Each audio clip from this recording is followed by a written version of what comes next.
when you put all this stuff on paper, the stuttering, the dancing, the big smiling, uh, if it was given to anybody else, that would have lasted 6 months and it would have been, you'd never be talking about it 30 years later. You know what I mean? You took that, you embraced it, and you were all in. You were all in, even in the early days of Bubba Ray. You have to embrace it. Because when you're handed something, when you're handed an idea, if you're truly a professional, you're going to make sure that you try to put your, give it your all and get it over. And so many young wrestlers come up to me and they're like, Bubba, can I ask you for some advice? And I'll be like, yeah, sure. 2 words, get over. And they're like, oh yeah, but how? And I said, I don't know. I go, find something special about yourself and make it work and connect with the fans, make them love you, make them hate you.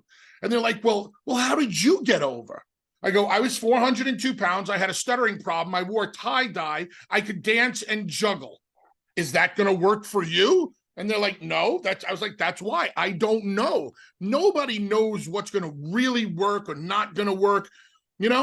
Austin 316 right off the top of his head, and it worked. The stupidity of the people's elbow, it worked. There's so many things in this industry that just come off the top of people's heads, guys' heads, girls' heads, and you just throw it out there and you see what works. But you have to immerse yourself into the character. You're going to be a dead man. You're going to no-sell everything. On paper, it sounds terrible. It's the most famous gimmick of all time.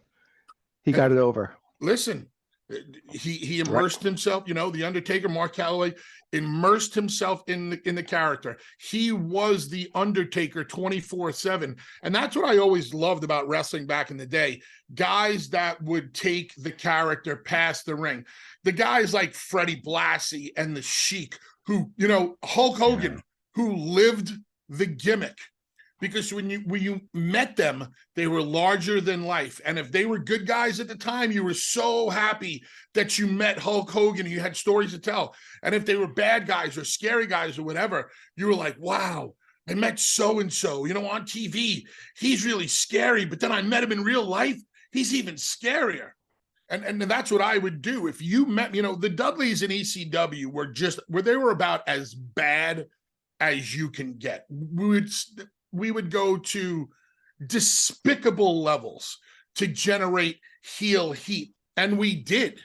And we started many a riot because of it. And when you met me in, quote unquote, real life, whether it was the grocery store, the gas station, whatever, when you met me, you got that same guy that you got on TV and in the ring. Because the last thing a heel wants, or the last thing that I wanted as a heel, were people going, oh my God, I met Bubba and he was so nice. Well, that just killed the credibility of everything you were trying to build back then. Right. I know the industry has changed, but that's where my appreciation for a guy like MJF comes in. Max is a dick 24/7 if there are wrestling fans around. Like when you go to meet Max and you pay $100 for his combo, meaning you get to take a picture with him, and he signs an 8x10 for you. He scribbles his name, throws your 8x10 on the floor, and then just sits there with a miserable look on his face like he can't wait for this to end. And people pay for it.